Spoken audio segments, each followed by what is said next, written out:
एक शायरी जो मेरे मन में ये बार बार चलते रहता है, तो जो हमारे टीम वाले हैं उन सभी के लिए है और जो नहीं है उनके लिए भी है कि तुम साथ अगर हो तो दुनिया को दिखा देंगे, तुम साथ अगर हो तो दुनिया को दिखा देंगे, हम मौत को भी फिर से जीने का नया तरीका सिखा देंगे, जीने का नया तरीका सिखा देंगे। तो जो साथ है ना, साथ बहुत बड़ी चीज होती है।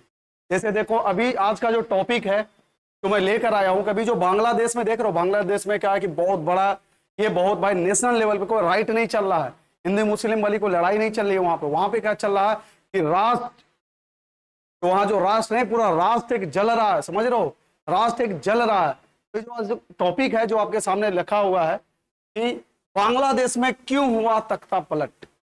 बांग्लादेश में इतने सालों से जो शेख मुजीबुर रहमान की जो बिटिया थी, ठीक है, वो इतने देर से राजपाट कर रही थी। ये जो देख रहे हो इस मोहतरमा जी को, शेख हसीना इनका नाम है, इतने दिन से जो राजपाट कर रही थी। आखिर ऐसा क्या हुआ बांग्लादेश में जो अचानक से बांग्लादेश में तख्ता ही पलट हो गया, रातों रात तख्ता पलट गया वहां पे अभी पता नहीं चल रहा कि यहाँ का कौन सरकार देख रहा है कौन नहीं देख रहा है। तो अभी हम इसके विषय में एक एक करके चर्चा करेंगे, ठीक है।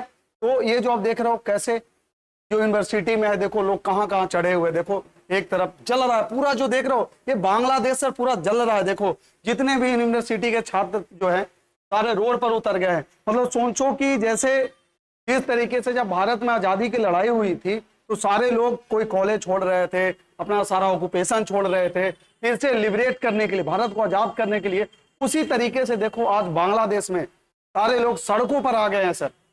जितने भी, चाहे वो प्रोफेशनल हो, काम करने वाले हो, चाहे स्टूडेंट हो, पढ़ने वाले हो, चाहे वर्कर हो, कहीं पे काम कर रहे हो, चाहे कोई भी प्रोफेशनल हो, सारे लोग छोड़ के रोड पर आ गए। ऐसा क्या हुआ, आखिर ऐसा क्या हुआ बांग्लादेश में कि सारे लोग जो है अचानक से इनका तख्ता ही पलट गया सर। पहले बांग्लादेश में सब कुछ सही चल रहा था, बांग्लादेश का जीडीपी रेट भी देखो बहुत बढ़िया चल रहा था, वहां का जो भी सरकार था बहुत अच्छे से चल रहा था, समझो तो वहां पे मॉडर्नाइजेशन बहुत अच्छा। जब बांग्लादेश पाकिस्तान से आजाद हुआ था 1971 में, उसके बाद से जब शेख हसीना की सरकार वहां पर आई थी 1975 से, तब से लेके आज तक सर बहुत बढ़िया था।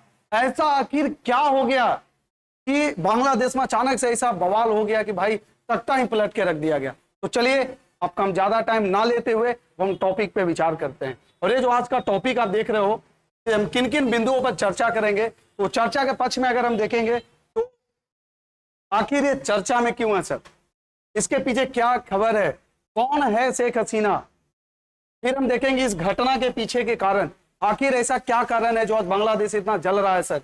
नेक्स्ट है आपका बांग्लादेश पर इस घटना का प्रभाव, आखिर बांग्लादेश में जो घटना हुआ इससे बांग्लादेश पर क्या प्रभाव पड़ने वाला, सिर्फ बांग्लादेश ही नहीं सर, हम आगे हम देखेंगे इससे भारत पर भी क्या प्रभाव पड़ने वाला, ठीक है, कि भारत पर क्या होगा इसका असर। आखिर भारत, ये जो बांग्लादेश से इतना अच्छा हमारा रिश्ता बना हुआ था, उसके बारे में जो देखेंगे कि आखिर जो रिश्ता है, क्या आगे जो रिश्ता है वो सही रह पाएगा या नहीं रह पाएगा, इसके बारे में भी हम चर्चा करेंगे। फिर आखिरी में एक आपके लिए सवाल रहेगा जिसका आप हमें जवाब देगो। तो ये जो वीडियो है किस चीज पे है, तो बांग्लादेश में तख्ता पलट, भारत क्यों आ गया शेख हसीना। तो भारत में जो शेख हसीना आ गई है, भारत में आखिर क्यों आ गई, अदर कंट्री क्यों नहीं गई सर, आखिर भारत में ही क्यों आई, देखो अभी हम एक एक करके इस पर डिस्कस करेंगे।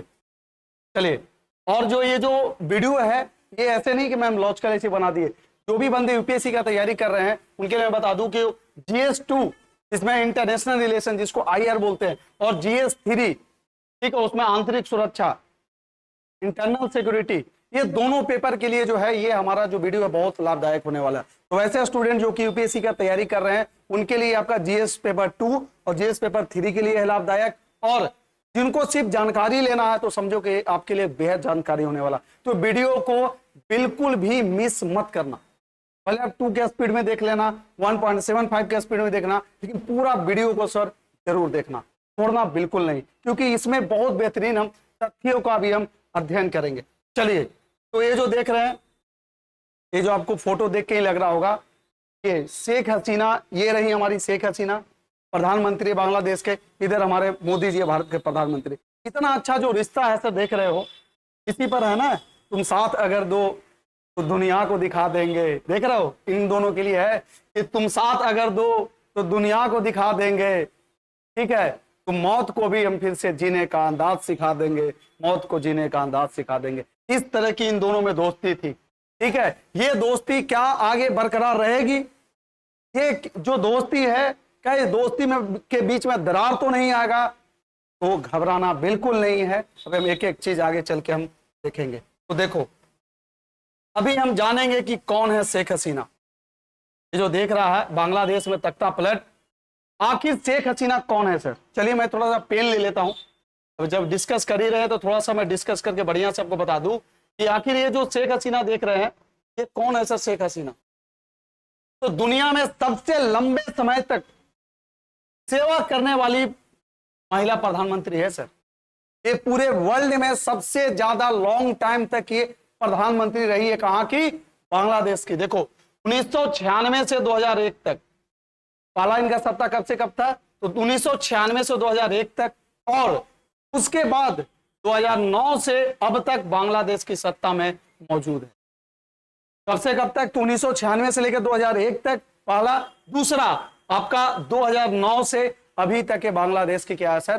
प्रधानमंत्री। और बता दूं कि अपने पिता, इनके पिता जो थे, इनका पिता का नाम था शेख मुजीबुर रहमान।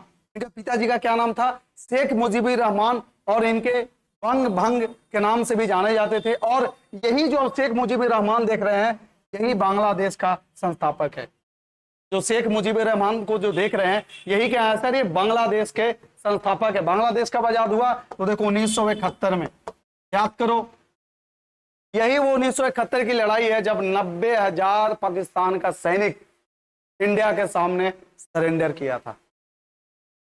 इंडिया के सामने जो सरेंडर किया था, यही वो पल है जब 1971 में जब इंडिया ने सहयोग किया था। ये क्या था? बांग्लादेश पहले नहीं था सर। पहले क्या था?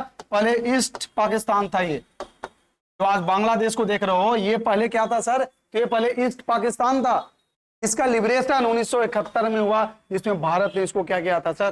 सहयोग किया था। इसलिए, और जो शेख मुजीबुर रहमान देख रहे हो, इनका जो पार्टी का नाम था, उस पार्टी का नाम था अवामी लीग। पार्टी का नाम क्या था सर? उस पार्टी का नाम था अवामी लीग। अवामी लीग इस पार्टी, इनका पार्टी का नाम था। ठीक है, और ये संस्थापक थे बांग्लादेश के। और 1975 में सैन्य अधिकारियों द्वारा तख्ता पलट में मुजीबुर रहमान की हत्या। ठीक है, ये क्या हुआ था कि जब 1971 में बांग्लादेश आजाद हो गया, ठीक है, शेख मुजीबुर रहमान इसके क्या थे? संस्थापक थे। ठीक है, बाद में जब वहां सेना का शासन आ गया, तो उन्होंने क्या किया? शेख मुजीबुर रहमान का क्या करवा दिया सर? असैसिनेशन, इसको बोलते हैं कि इनको मरवा दिया गया, हत्या करवा दिया गया। उसके बाद क्या सर? यहाँ पे सेना की शासन आ गई। फिर बाद में इनके मृत्यु के बाद शेख हसीना की कमान संभाली। जब इनकी हत्या हो गई, इनके पिताजी की हत्या हो गई, उसके बाद से शेख हसीना ने क्या सर? उस जो अवामी लीग था उसको आगे बढ़ाने के लिए इन्होंने कदम बढ़ाया, और तब से ये हमेशा एक्टिव है सर। चलिए आगे थोड़ा देख लेते हैं इस घटना के पीछे क्या कारण। देखो, आज जो आप देख रहे होंगे कि ये जो बांग्लादेश इतना जल रहा है, इतना लड़ाइयां हो रही है, वहां पे दंगे हो रहे हैं, बच्चे कॉलेज छोड़ दे रहे हैं, यूनिवर्सिटी जाना छोड़ दे रहे हैं, लोग अपना काम बंद कर दे रहे हैं। आखिर इस घटना के पीछे कारण क्या है सर? तो देखिए, इसका दो कारण, अभी हम जो चर्चा करेंगे इसका दो कारण करेंगे। एक तो हम लोग पॉलिटिकल पोलराइजेशन के बारे में बात करेंगे, राजनीतिक ध्रुवीकरण। बोले तो कैसे सत्ता में कौन था, सत्ता में कौन आ रहा है, उसका राजनीतिक ध्रुवीकरण देखेंगे। दूसरा आर्थिक समस्या सर, आर्थिक कारण क्या है, तो हम दोनों पहलुओं को देखेंगे। तो जो पहला पहलू है सर, राजनीतिक ध्रुवीकरण, इसमें क्या है? बांग्लादेश की राजनीतिक में व्यापक विभाजन। इसमें बोला जाता है कि जो वहां की जो राजनीति है, इसमें बहुत विभाजन हुआ था, बहुत विखंडन हुआ इसमें। जैसे इन पे हमेशा ये आरोप लगते आया है कि जो शेख हसीना है, हमेशा क्या करती है कि जो वहां का इलेक्शन होता है उसमें वो हेर फेर करती है। हेर फेर की वजह से बार बार वो प्रधानमंत्री बन जा रही है। ऐसा पहले कौन बोल रहा था? पहले वहां की जनता, फिर वहां के जो विपक्षी दल थे वो बोल रहे थे। लेकिन अब क्या है कि जो ईस्टर्न कंट्रीज है सर, जो जितने भी ईस्टर्न कंट्रीज है, सारे लोग इनको क्या बोलने लगे हैं कि नहीं, आप इसमें क्या कर रहे हो? धोखाधड़ी कर रहे हो। ठीक है, तो इन पर आरोप लगते आ रहा है। तो पहला जो कारण है राजनीतिक ध्रुवीकरण में, बांग्लादेश की राजनीति में व्यापक विभाजन। बांग्लादेश का जो राजनीति है इसमें बहुत विभाजन हुआ है। ठीक है, दूसरा अवामी लीग कई वर्षों से सत्ता में कई बार चुनावों में छेड़छाड़ करने का आरोप लगे। जो इनका जो अवामी लीग है शेख हसीना का, इनके हमेशा बोला गया कि ये जो सत्ता में बार बार आती है तो इलेक्शन में, जैसे इंडिया में ही देख लो, इंडिया में मोदी की भी सरकार आ गई, पिछले जो लगातार 2 बार मोदी जीते थे तो उनपे भी यही लगाया जाता था कि मोदी जी ईवीएम घोटाला, सुने होंगे ईवीएम घोटाला, यहाँ पे भी चुनावी जो है, चुनाव में क्या हो रहा है, ईवीएम घोटाला हो रहा है, दबा रहे हैं पंजा छाप को, जा रहा है कमल छाप को, दबा रहे हैं हाथी छाप को, जा रहा है पंजा छाप पे, ऐसे करके ईवीएम घोटाला चल रहा था, इंडिया में भी था, लेकिन वो मामला दब गया। क्यों दब गया, इसका कारण बता रहा हूं।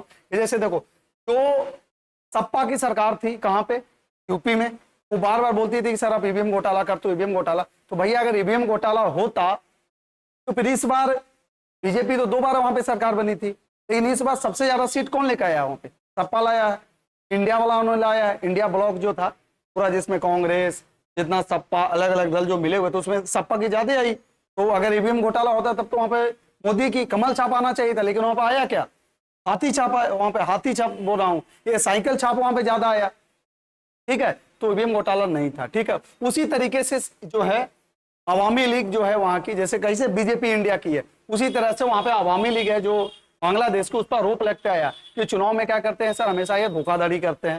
दूसरा क्या है, हालिया चुनाव में लीग के खिलाफ एक बड़ा गठबंधन भी बनाया गया, इसके बावजूद भी शेख हसीना चुनाव जीत गई। तो सबसे बड़ी बात क्या है, देखो जनता को दिक्कत क्यों हो रही है सर वहां के गठबंधन को।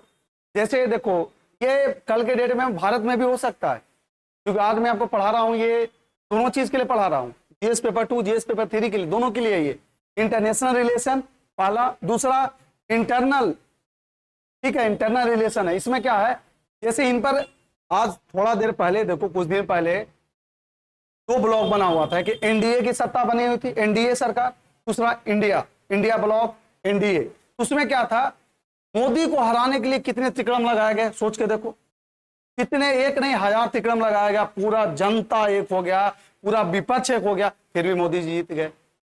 मोदी जी जीते कि नहीं, जीत गए। उसी तरीका से बांग्लादेश में पूरा इनका विरोधी दल था, सारा एक तरफ हो गया कि नहीं इस बार तो हसीना जी को जीतने नहीं देंगे, इस बार इनका सत्ता हटा देना, फिर भी वो जीत गए, फिर भी वो जीत गई। तो भैया समस्या तो यहीं से खड़ा हो गया कि आखिर जब इतना विरोध हुआ, सब कुछ हुआ, फिर कैसे जीत गए। तो अगर भारत में रहती है तो ईवीएम घोटाला, लेकिन वहां था तो चुनाव में गड़बड़ी किया, ये मामला आ रहा था। अब देखो बांग्लादेश में हम बनाम वो अवामी लीग बनाम अन्य की स्थिति, देखो इसमें क्या है कि यहाँ जो है, जैसे भारत में देखो तो क्या है, मोदी बनाम राहुल गांधी चल रहा है, वहां पर क्या है, यहाँ तो मोदी बनाम राहुल गांधी चला, मोदी बनाम कोई और सत्ता पार्टी का चल रहा है। लेकिन वहां पे क्या है कि एक तरफ अवामी लीग है सर, बता रहा हूं आपको, एक तरफ क्या है आपका अवामी लीग है, ठीक है। एक तरफ क्या है, पूरा बांग्लादेश की जनता, पूरा मतलब समझो तो जितना भी विपक्ष के है, अपोजिशन है इसमें, वहां की पब्लिक है, वहां का एडमिनिस्ट्रेशन है, वहां का सब कुछ एक तरफ, ठीक है, अवामी लीग एक तरफ, दोनों दो भी, एक तरफ अकेला अवामी लीग लड़ रहा है, दूसरी तरफ पूरा बांग्लादेश की विरोधी दल, वहां का जो एडमिनिस्ट्रेशन पावर है वो, मिलिट्री पावर है वो, सब कुछ एक तरफ, अवामी लीग एक तरफ। आखिर इसका रीजन क्या है, आपको लग रहा होगा कि इसका पीछे रीजन क्या है। तो देखिए, अगर जब हम आर्थिक की बात करते हैं तो आर्थिक में क्या, देखो देश की कई शिक्षित युवाओं के लिए अस्थायी रोजगार का अर्थ है सरकारी नौकरी। बांग्लादेश में संभव नहीं है। जैसे आप पढ़ाई कर रहे हैं, इंडिया में भी वो पढ़ाई करते हो, तो आपको क्या चाहिए, आपको लगता है कि एक नौकरी लग जाए, आराम से हम सेटल हो जाए, हमारा परिवार सेटल हो जाए, सब हमारा कोई टेंशन नहीं रहे, आराम से रहे। तो उसी तरीका से बांग्लादेश में भी जो है, जो स्टूडेंट है, चाहे यूनिवर्सिटी के हो, चाहे वो कॉलेज के हो, या फिर कहीं पे भी पढ़ रहे हो, कोचिंग क्लासेस में पढ़ते हो, तो उनका भी यही मुद्दा रहता है कि सर हमें सरकारी नौकरी मिलना चाहिए। लेकिन बांग्लादेश में संभव है ही नहीं, क्योंकि पढ़ने वाले हैं 10 लाख, नौकरी 1000। भैया अगर 1000 का नौकरी अगर मिल भी गया तो सोच के देखो 9,99,000 बच्चे कहाँ जाएंगे। तो वहां पे जो गवर्नमेंट जॉब है, सरकारी नौकरी, ये भैया संभव नहीं है, ये संभव नहीं है, नहीं है, ठीक है। पढ़ने वाले ज्यादा हैं, नौकरियां कम है, तो ऑब्वियस सी बात है भैया विरोध तो होगा ही होगा, इसमें तो कोई डाउट ही नहीं, विरोध होगा ही होगा। बांग्लादेश में युवाओं द्वारा विरोध, बांग्लादेश में लागू कोटा प्रणाली नौकरियों में कमी के लिए जिम्मेदार है। देखो ये जो है ना, आखिर सबसे जो मेन वहां जो भड़काऊ है वो है, देखो कोटा, रिजर्वेशन, जिसको हम क्या बोलते हैं, रिजर्वेशन।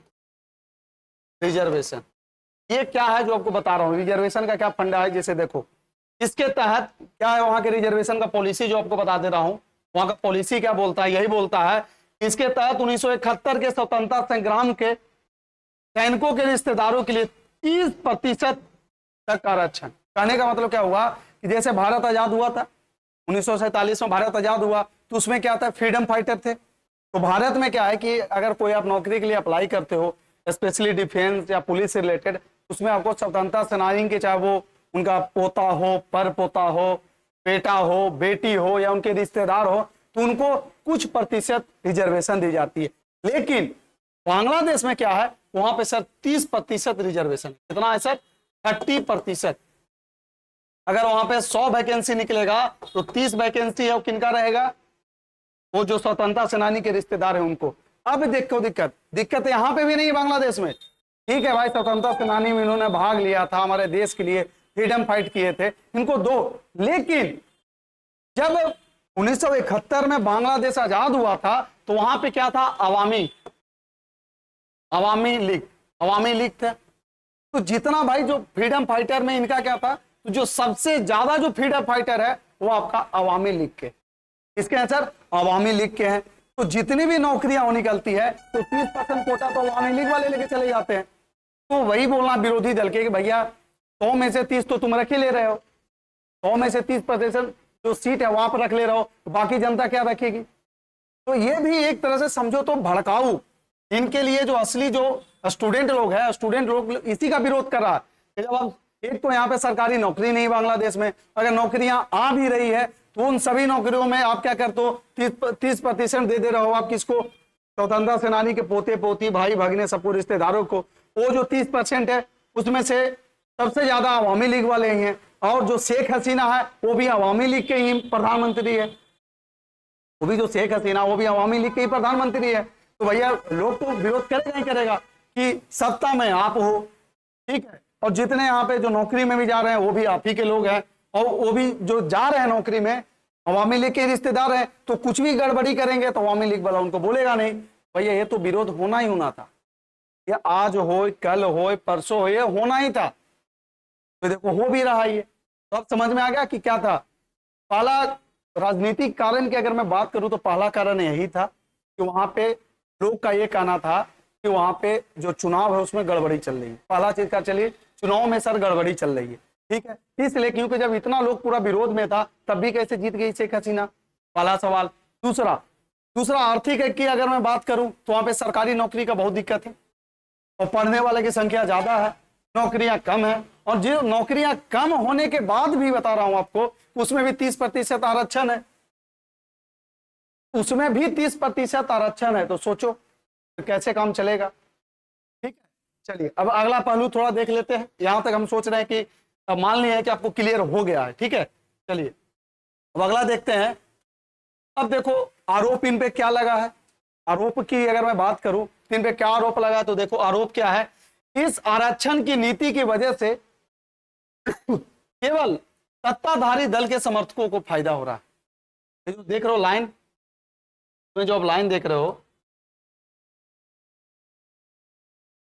ये देखो सत्ताधारी दल के समर्थकों को फायदा हो रहा है। ऐसा क्यों हो रहा है, क्यों, याद करो इसके पहले मैं आपको बताया था 1971 में जब बांग्लादेश का लिबरेशन हुआ, बांग्लादेश आजाद हुआ, तो उस टाइम वहां पे अवामी लीग था। कौन था सर, अवामी लीग था, ठीक है। और अभी वर्तमान में भी जो सरकार है किसका है सर, वर्तमान में की अगर मैं बात करूं ये भी अवामी लीग का ही है। तो भैया इनको सबसे ज्यादा आरोप यही लग रहा है कि जो आरक्षण जो दिया जा रहा है, जो कोटा दिया जा रहा है, उसका सबसे ज्यादा फायदा जो है आपका ये उठा रहा है, सत्ताधारी पार्टी उठा रहा है। तो विरोधी वाले को जब कुछ नहीं मिलेगा, जैसे देखो मैं अगर यहाँ पर हूँ, मैं आपके सामने समोसा दिखा के खाऊं, बर्गर खाऊं, पिज्जा खाऊं, तो आपको क्या लगेगा, दो चार लोग तो बोलेंगे चलो सर ऑन कैमरे खा रहे हैं, जो हमारे करीबी होंगे वो क्या बोलेंगे, अच्छा अकेले अकेले खा रहे हैं ना, ठीक है, देखिए आपको पचेगा नहीं, ऐसे ही करके बोलेगा। वही है, सत्ताधारी को मिलते जा रहा था रिजर्वेशन का फायदा, विरोधी दल को मिल नहीं रहा था, इसलिए भड़क गए। दूसरा 2008 के बाद से बांग्लादेश में हुए आर्थिक विकास का श्रेय शेख हसीना को। सत्य बात है कि 2008 के बाद जितना जो देख रहे हो बांग्लादेश में, इतना जो इकोनॉमिकल डेवलपमेंट आया है, इतना जो मॉडर्नाइजेशन आया है, all credit goes to Sheikh Hasina, इनके वजह से आया है। ठीक है। दूसरा, आर्थिक विकास दर में वृद्धि, बुनियादी ढांचा मजबूत, आम लोगों की आय में बढ़ोतरी, मानव विकास संकेत में सुधार। देखो इनके रहते क्या क्या नहीं फायदा हुआ। देखो आर्थिक विकास के दर में वृद्धि हुआ, जीडीपी रेट बढ़ा। दूसरा, बुनियादी ढांचा जो मजबूत हुआ, जो इंफ्रास्ट्रक्चर जो है लोगों के लिए वो सही हुआ। दूसरा, आम लोगों की आय में बढ़ोतरी हुई है, जो लोग पहले 100 रुपया डेली का कमाते थे अब वो 200 रुपया कमाने लगे हैं। दूसरा, मानव विकास संकेत में सुधार, ये भी सुधार हुआ है। अगला, आखिर समस्या क्या है सर, बात आते हैं समस्या की। तो बांग्लादेश का अधिकांश विकास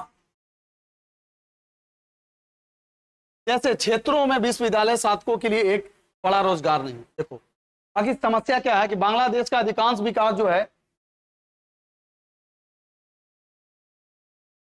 जैसे कपाच जैसे क्षेत्रों में विश्वविद्यालय छात्रों के लिए एक बड़ा रोजगार। कहने का मतलब हुआ है कहाँ मेन समस्या क्या है, वहां जो यूनिवर्सिटी में पढ़ने वाले स्टूडेंट है, पता चला कि वो पहले 10th किए, 12th किए, ग्रेजुएशन किए, फिर पीजी भी किए, पीएचडी भी किए, सब कुछ कर रहे हैं, डिग्रियां बहुत है लेकिन नौकरियां नहीं है।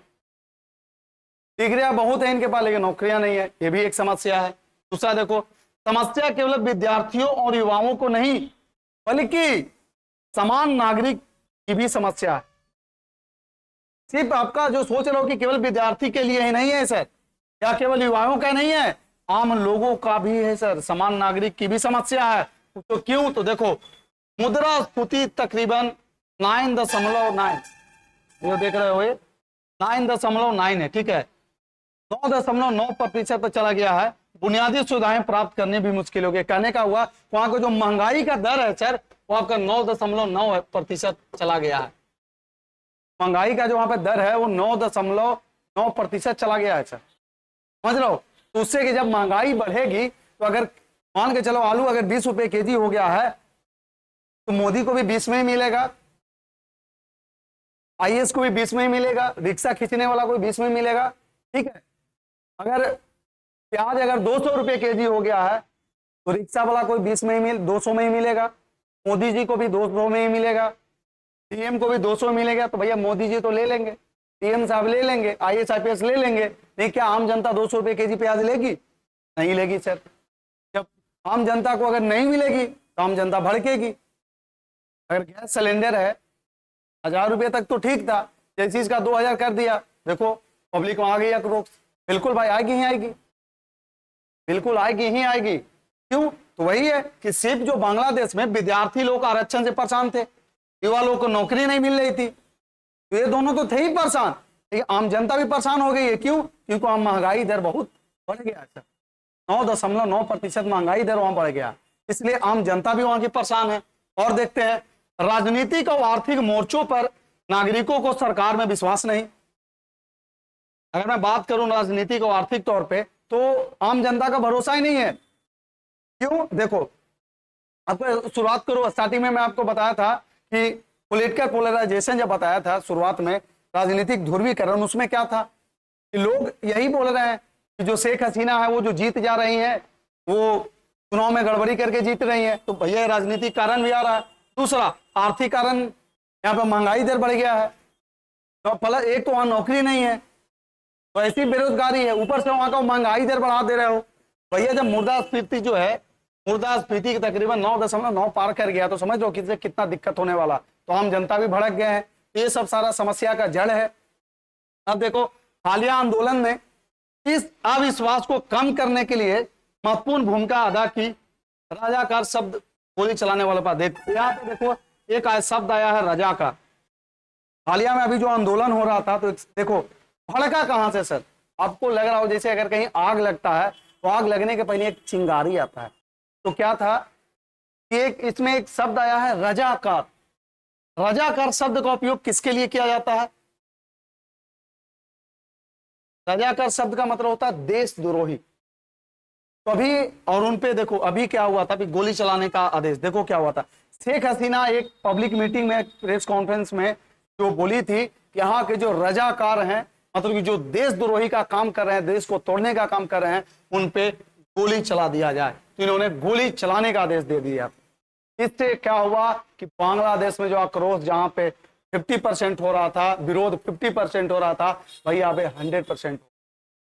जैसे ही शेख हसीना बोली, यहाँ का जितने रजाकार हैं, रजाकार बोले तो जो देशद्रोही काम कर रहे हैं, देश को तोड़ने का काम कर रहे हैं, उनको गोलियों से भून दिया जाए। याद करो जैसे जनरल डायर जलियांवाला बाग में बोला था कि पे गोलियां चला दो, तो सोचो कितने लोग मरे थे। उसी टाइप से, और ये भी बोला जा रहा था कि शेख हसीना धीरे धीरे डिक्टेटरशिप का रूप लेती जा रही है। बिल्कुल लेगी यार, जो 2009 से समझ रहे, 2009-2024 चल रहा है, 15 साल से जो आदमी जो सत्ता में रहेगा वो तो भैया कुछ भी कर सकता है। कुछ दिन पहले जैसे, चलो वीडियो है तो मैं भैया शिक्षक किसी के पक्ष में नहीं होता, मैं बता रहा हूँ, शिक्षक का काम है मार्गदर्शन करना, ठीक है। अभी आप खुद ही देख लो, मोदी की जब सरकार थी तो जो भी विरोधी पक्ष बोलता था उसके घर में ईडी भेज दे रहा था, सीबीआई भेज दे रहा था। तो लोगों का ऐसा, जो हाल ही में एक ध्रुव राठी का वीडियो आया था डिक्टेटरशिप करके, इतना बेहतरीन वीडियो था ना, सच में वो हम तो कहते हैं कि हर लोग देखो उसको। मैं मोदी विरोधी नहीं हूं ना, तो मैं मोदी समर्थक हूं, जो सत्य वो बता रहा हूं। आज भारत का पूरे विश्व में जो तिरंगा लहरा रहा है, बिल्कुल मोदी जी का देन है। इतने जो ग्लोबल लेवल पे जो लोग डर रहे हैं, मोदी जी का देन है, बिल्कुल है। लेकिन अपने ही देश में अगर कोई इनको विरोध में बोल रहा था, सीधे ईडी में फंसा दो इसको, ईडी वाला भेज दे रहे थे, केजरीवाल जेल में चले गए, बढ़िया बढ़िया नेता को अंदर डाल दे रहा था। फिर डिक्टेटरशिप। देखो एक बात याद रखना कि जब सत्ता ज्यादा दिन तक रह जाता है किसी देश में या किसी राज्य में, तो अराजकता आ जाता है। तो जिसको एरिस्टोक्रेट बोलते हैं, अराजकता आ जाता है। वही अराजकता जो है आगे चल के तानाशाही का रूप ले लेता है, ठीक है। चाहे आप हिटलर को उठा लो, नेपोलियन को उठा लो, सबका यही हाल था। तो शेख हसीना को भी लोग वहां पे क्या है, तो तानाशाह की तरह समझने लगे थे कि ये तानाशाही कर रही है, हर बार इलेक्शन जीत जा रही है, गरीबी इतनी है, नौकरियां नहीं निकाल रही है। लोग तो भाई भड़केंगे ही भड़केंगे, बिल्कुल भड़केंगे, ठीक है। इन्होंने शब्द यूज किया था रजाकार शब्द, रजाकार शब्द का इन्होंने उपयोग किया, जिसके वजह से क्या है, वहां जो जितने विद्रोही थे और भी विद्रोह करने लगे। दूसरा, इन्होंने बोला था कि लोगों पर गोली चला दिया जाए। लोगों पर इन्होंने क्या बोला कि इस पर गोली चला दिया इन लोगों पे। इससे क्या हुआ, और भैया वहां के जनता में जो था आक्रोश और बढ़ गया। फाइनली ये हुआ भैया, शेख हसीना को भाग के भारत आना पड़ा। सडन हालत आ गई। फिर सोच लो, प्रधानमंत्री अपना देश छोड़ के चली आई यहाँ पे, ठीक है। चलो अगला अब हम देखते हैं थोड़ा सा, और भी इसमें कुछ बिंदु है जो मैं आपके सामने प्रस्तुत कर देता हूं। बांग्लादेश पर इस घटना का प्रभाव देखिए, आखिर बांग्लादेश पर इस घटना का क्या प्रभाव होगा सर।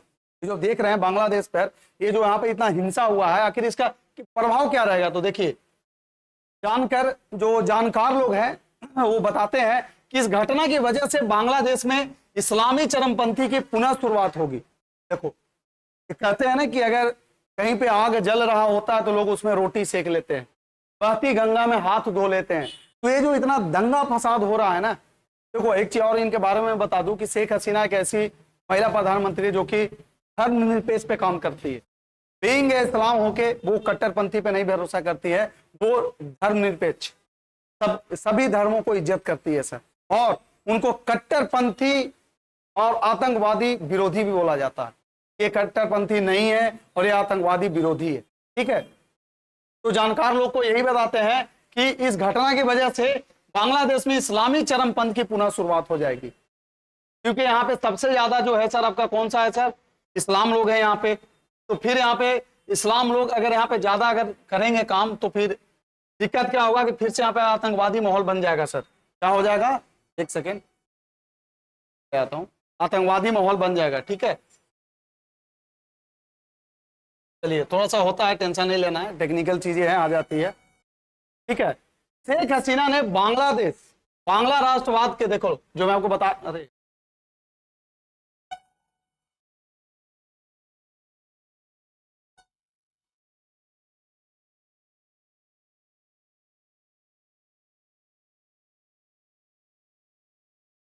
शेख हसीना ने बांग्ला राष्ट्रवाद के धर्मनिरपेक्ष और आधुनिक संस्करण का प्रतिनिधित्व किया। देखो अभी जो मैं आपको बोला था ना कि जो शेख हसीना है वो कट्टर पंथी पे नहीं भरोसा करती है सर। जैसे आप पाकिस्तान में देख लो, पाकिस्तान में क्या है, कभी सुने हो कि वहां पे कोई हिंदू प्रधानमंत्री बन गया है? नहीं सुने होंगे। लेकिन भारत में एपीजे अब्दुल कलाम भारत के राष्ट्रपति बने थे, ठीक है। तो यहाँ भी धर्मनिरपेक्ष है, कि पाकिस्तान में नहीं है। वो कट्टरपंथी है सर, वो कट्टरपंथी का समर्थक है। लेकिन जो हमारी ये देख रहे हो, शेख हसीना बांग्ला राष्ट्रवाद के धर्मनिरपेक्ष और आधुनिक संस्करण का प्रतिनिधित्व करती है। मतलब यहाँ पे क्या है कि जितना जो मॉडर्नाइजेशन है उसमें भरोसा रखती है, मॉडर्नाइजेशन में भरोसा रखती है। और बता दूं, उनका शासनकाल लंबे समय तक कट्टरपंथी उग्रवाद के खिलाफ एक सुरक्षा कवच के तौर पर काम करता रहा। मतलब कहने का मतलब हुआ कि चाहता तो, यहाँ पे सबसे ज्यादा इस्लामिक है और सबसे ज्यादा आतंकवादी कौन है, ये तुम्हें पता होगा किस धर्म वाले हैं। देखो, मैं किसी धर्म पे नहीं बोल रहा हूं, मैं ऐसे बोल रहा हूं कि सबसे ज्यादा जो कट्टरपंथी है वही लोग अभी देख लो। तो बांग्लादेश में जो कट्टरपंथी की वजह से और आतंकवाद ना बढ़ जाए, उसको रोकथाम करने में शेख हसीना का बहुत बड़ा रोल था। ये नहीं था कि कोई तुर्की का या कोई आईएसआई का एजेंट या कोई आईएसआईएस का एजेंट कोई भी आके बांग्लादेश में आएगा, वहां पे कहा भाई तो हम भी हिंदू, तू भी हिंदू, तू भी हिंदू, आ जा भाई भाई, तू भी मुस्लिम, मैं भी मुस्लिम, भाई भाई, ऐसे नहीं था वहां। तो इससे क्या हो रहा था कि आतंकवादी को भी वहां पे दिक्कत होता था बांग्लादेश में। बता दे रहा हूं क्यों, क्योंकि शेख हसीना की सरकार आतंकवाद विरोधी सरकार है, मैं बता दे रहा हूं। नेक्स्ट है बांग्लादेशी कट्टरपंथी उग्रवाद भारत के लिए एक बड़ा सुरक्षा खतरा। अब मैं बता रहा हूं कि अगर देखो, बांग्लादेश है भैया, पाकिस्तान का ही भाई है, छोटा भाई है। 1971 में ईस्ट पाकिस्तान और वेस्ट पाकिस्तान बट गया था। ईस्ट पाकिस्तान जो आप देख रहे हो, बांग्लादेश जिसको तुम बोल रहे हो, ठीक है, उस टाइम तो मुजीबुर रहमान आजाद करा दिए, ठीक है।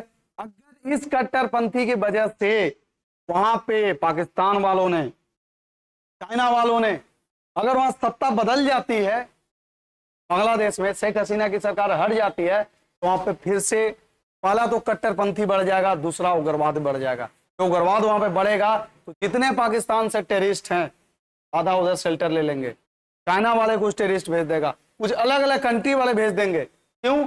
ताकि एक तरफ से पाकिस्तान, दूसरे तरफ से बांग्लादेश, तो ऐसे ही कवर कर लेगा, ऊपर से चाइना है ही, और नीचे से मलेशिया और श्रीलंका को मिला लेगा, तो भारत, तो भाई सोचो क्या होगा। इसलिए भारत को भी थोड़ा सा इस चीज को ध्यान देना चाहिए, क्योंकि अभी जो वहां सत्ता बदली है, अगला जो सत्ता है अवाम लीग से तो बहुत बनती है। एक चीज और बता देता हूं कि भारत को वहां की जो अवाम लीग है उससे इनकी बहुत अच्छी खासी बनती है सर, लेकिन विरोधी दल वालों से नहीं।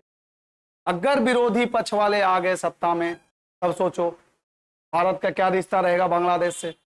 तो आधा आतंकवादी तो वहीं पलेगा, पहले तो पाकिस्तान में पल रहा था, अब फिर से ईस्ट पाकिस्तान जिसको बांग्लादेश बोलते हैं वहां पे पलना शुरू हो जाएगा। तो लिए भारत के लिए ये बहुत खतरे की घंटी है, और भारत को अपनी विदेश नीति पे एक बार जरूर ध्यान देना।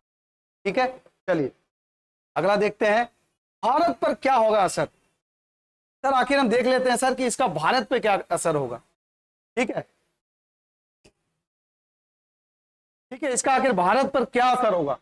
देखिए, इस घटना की वजह से भारत के कई अधीनताएं उत्पन्न, मतलब कितना दिक्कत होने वाला है उसका बता रहे हैं आपको। 1.5 दशक से अधिक दशक तक, बोले तो 15 साल तक शेख हसीना से भारत की सबसे मजबूत सहयोगी रही है।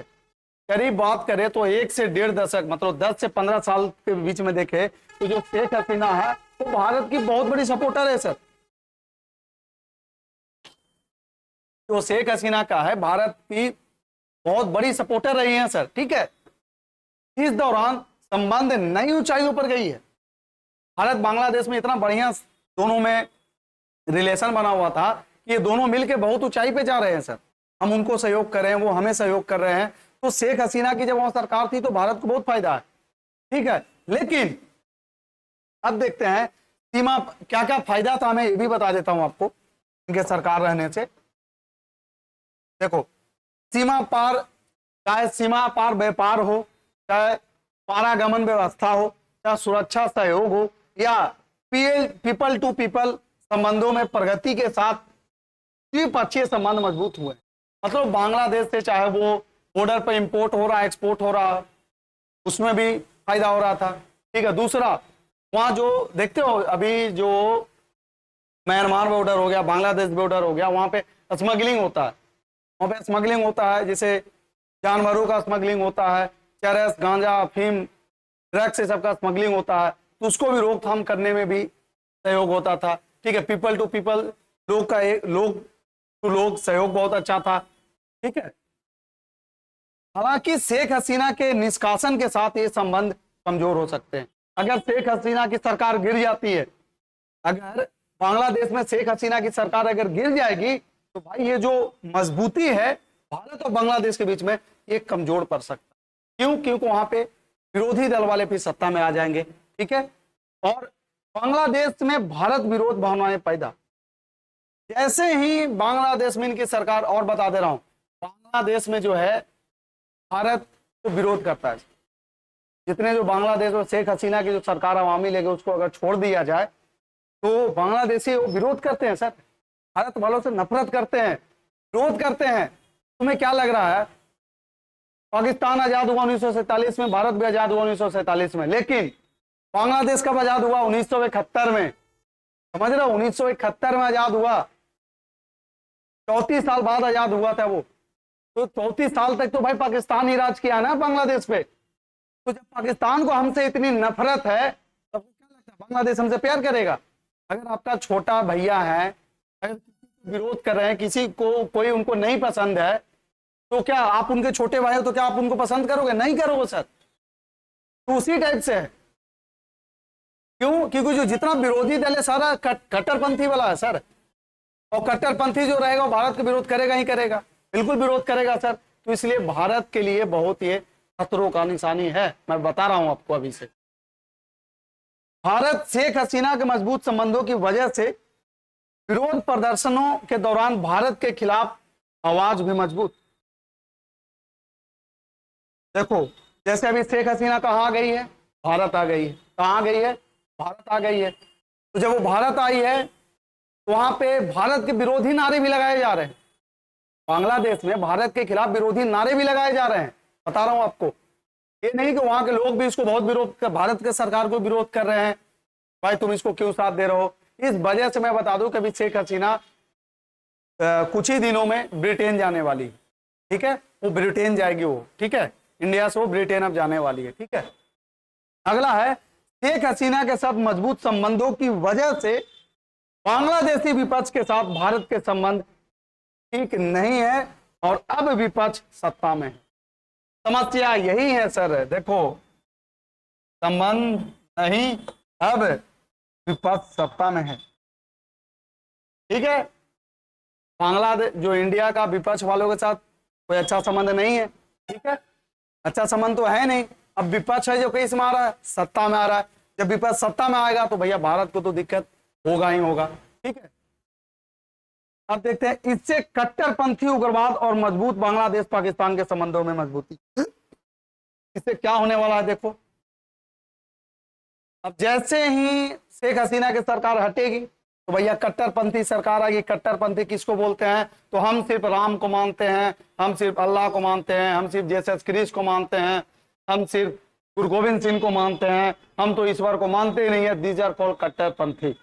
सिर्फ एक चीज को मानता हो वो कट्टरपंथी कहलाते हैं। ठीक है, बांग्लादेश में क्या है सर? सबसे ज्यादा इस्लाम लोग है। पाकिस्तान में क्या है? इस्लाम लोग है। इससे क्या होगा? जब वहां पर कट्टरपंथी बढ़ेगी, जब कट्टरपंथी बढ़ेगी, और इससे क्या होगा कि जो जितने विरोध वाले वो सारे कट्टरपंथी हैं। ठीक है, और विरोध वाला का पाकिस्तान से बढ़िया बनता है। जो विरोध वाला है, जितना जो विरोधी विपक्षी दल है, उनको पाकिस्तान से बनता है ज्यादा बढ़िया। ठीक है, और सरकार किसकी आएगी अब वहां पे? विपक्ष वालों की। तो भैया जब वहां विपक्ष की सरकार आएगी तो पाकिस्तान की मजबूती होगी, पाकिस्तान का उनसे रिश्ता और मजबूत होगा। जब उनसे रिश्ता मजबूत होगा तो भारत से क्या होगा? रिश्ता खत्म होगा। तो फिर क्या होगा आगे चल के? भारत के लिए खतरा खड़ा हो सकता है, आतंकवादी भी वहां से इन्फिल्ट्रेट कर सकते हैं, भारत के लिए सुरक्षा का खतरा हो सकता है, बहुत तरह की खतराएं बढ़ सकती है। ठीक है, भारत की सुरक्षा पर बड़ा खतरा है, मैं बता रहा हूं क्यों। अगर इसको आप देखोगे तो एक तरफ बांग्लादेश, दूसरी तरफ पाकिस्तान, ऊपर चाइना, नीचे आपका देख लो श्रीलंका। चाइना वाला ऑलरेडी हर जगह फंडिंग कर ही रहा है, नेपाल को फंडिंग कर रहा है, पाकिस्तान को फंडिंग कर रहा है, आपका नीचे श्रीलंका को फंडिंग कर रहा है, सबको पैसा दे देगा। पैसा में कौन नहीं बिक जाता है सर, हर कोई बिक जाता है। मैं सच बता रहा हूँ, पाप बड़ा ना भैया, सबसे बड़ा रुपया, मैं बता रहा हूँ आपको, पैसा हर चीज करवा देता है। ठीक है, तो ऑलरेडी जो अपने पड़ोसी राज्य है ना, अब इनसे सतर्क रहना पड़ेगा भारत को। ठीक है, तो ये था आपका सर। अब थोड़ा सा आप समझ गए कि इससे क्या आने वाला है।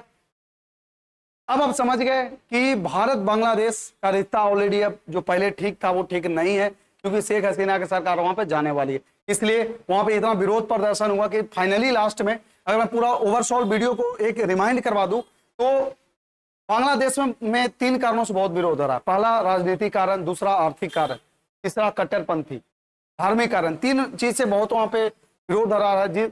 ये इतना विरोध आगे बढ़ गया है कि लास्ट में जो बांग्लादेश की प्रधानमंत्री थी शेख हसीना, उनको भारत आना पड़ा। जब वो भारत आ गई तो भारत के खिलाफ वहां पे आवाज बहुत सारा उठ रहा है बांग्लादेश में। ठीक है, और बांग्लादेश का जो विरोधी दल है अब वो सत्ता में आने वाला है, और विरोधी दल का पाकिस्तान से बहुत बढ़िया बनता है। तो क्या है, ये भारत के लिए एक खतरे का निशानी भी है। तो भारत को भी अब सतर्क रहना चाहिए, अलर्ट रहना चाहिए। और अगर आपको ये वीडियो अच्छा लगा हो तो प्लीज इस वीडियो को जितना ज्यादा से ज्यादा हो सके आप शेयर करो, दोस्तों के पास भेजो, जितने हो सके लोगों के पास भेजो। ठीक है, और आपके लिए एक सवाल है जो मैं चाहूंगा कि अगर आप वीडियो पूरा देखे होंगे अब इसका जवाब हमें कमेंट बॉक्स में जरूर दें। तो ये आपके सामने सवाल है कि निम्नलिखित में से किसे बंग बंधु के नाम से जाना जाता है। और मैं वीडियो के शुरुआत में ही इसके बारे में बता दिया था, अगर आप देखेंगे तो इसका आंसर जरूर कमेंट बॉक्स में बताएंगे कि निम्नलिखित में से किसे बंग बंधु के नाम से जाना जाता है। क्या option number 1 Sheikh Hasina, Sheikh Mujibur Rahman, general waker उज जमान, जनरल याह्या खान? कौन है सर इनमें से? तो आप हमें इसका जो आंसर है कमेंट बॉक्स में देना। ठीक है, और हमारा जो VS अड्डा चैनल है, इस पे आपको बेहतरीन से बेहतरीन वीडियो आपको दिया जाएगा और बेहतर से बेहतर कंटेंट मिलेगा, बेहतर से बेहतर टीचर मिलेंगे। और हमारा VS अड्डा को इसी तरह सब सपोर्ट करते रहिए। हमारे वीडियो को जितना ज्यादा आप शेयर करें, लाइक करें, सब्सक्राइब करें। फिर मिलते हैं हम अगले वीडियो में और इंफॉर्मेशनल वीडियो के साथ आएंगे। तब तक के लिए bye bye, take care, keep signing off. जय हिंद।